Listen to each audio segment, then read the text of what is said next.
Oh, welcome. Oh, my camera is. Oh no. Oh, what is that? I'm. Okay, there we go.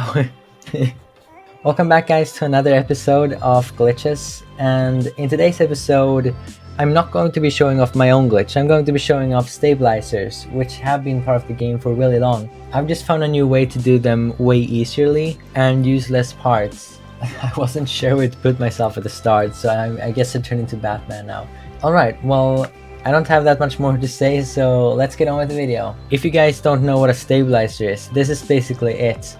It's like a tiny design that makes your creations really stable. It stops rotation in 2 out of the 3 axles.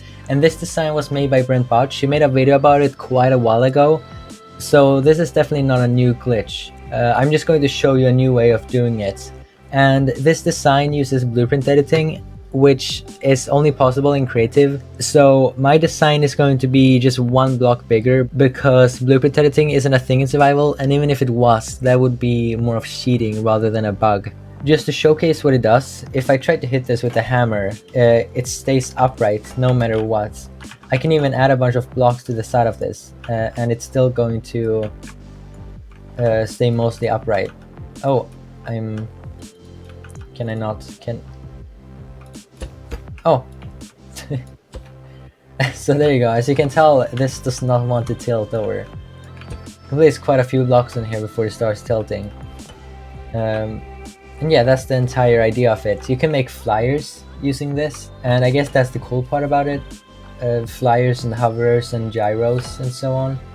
This is beautiful, to be honest. So to explain how stabilizers work, let's start by how suspension works.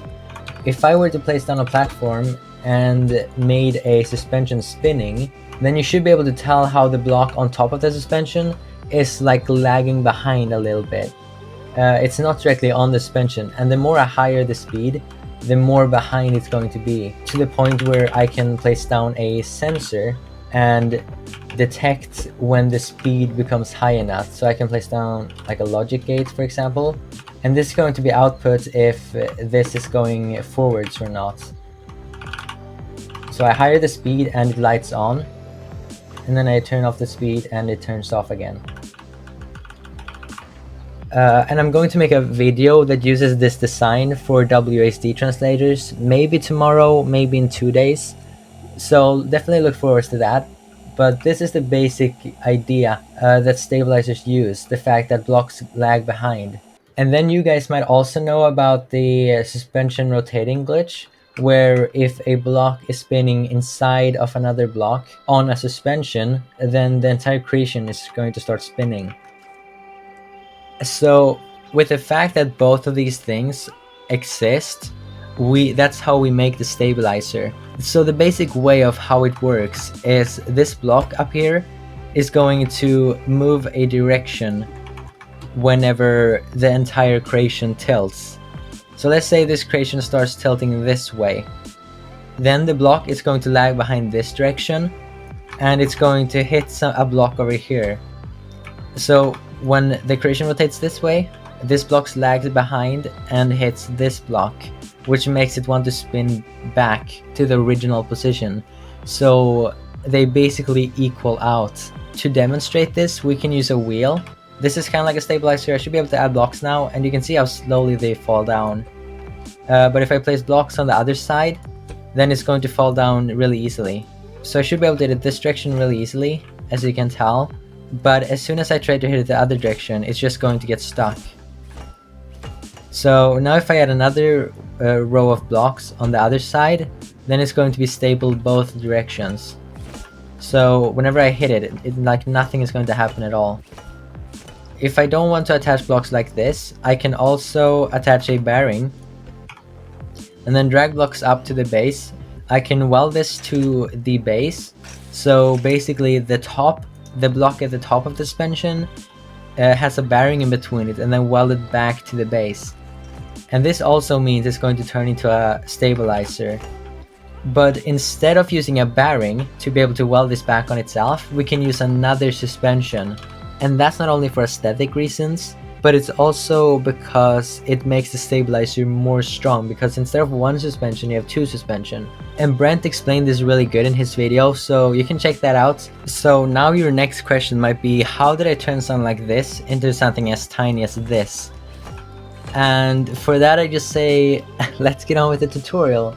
The first thing we have to do is place down 2 blocks next to each other, and then 3 or 4 blocks up, depending if you use short suspension or long suspension. I'm using short, so I'm going to place down 3 blocks. And then you want to put the stiffness of the suspension to 0. We can now place a block on top of the suspension, and then we want to remove the lift, but I'm just going to place down some scaffolding so it doesn't tip over. And now we can place down a block up here on the top block. Make sure that you place it against the wall and not the block the suspension is on, because as you can see, when I hold it right here, the suspension doesn't turn green, but when I hold it here, it does turn green. So we want to place it here, and then the original block is going to fall down, and that's exactly what we want. We can now move this on our lift, and the block is going to fall on the floor. We want to reach the bottom of this block, so let's just mark the top. You can mark it with anything, but this is just so we remember where the bottom side is. Let's hit it with the hammer, and then it seems like the bearing is straight down, so that means this should be the top. We can now place a block on top of this suspension, and make sure you keep this part on the lift so it doesn't fly away. We'll place it on here, and then it's going to teleport back to this creation for some strange reason.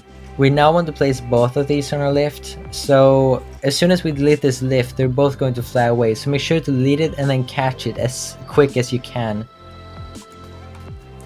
And there you go. It's not that quick, but sometimes it's hard to catch it, so just make sure that you're ready.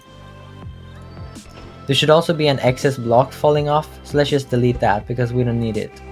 We're almost done. All we have to do now is, at this top block, we place down another block and then drag this block inside of the 2 suspension, and then we can weld this structure to the rest.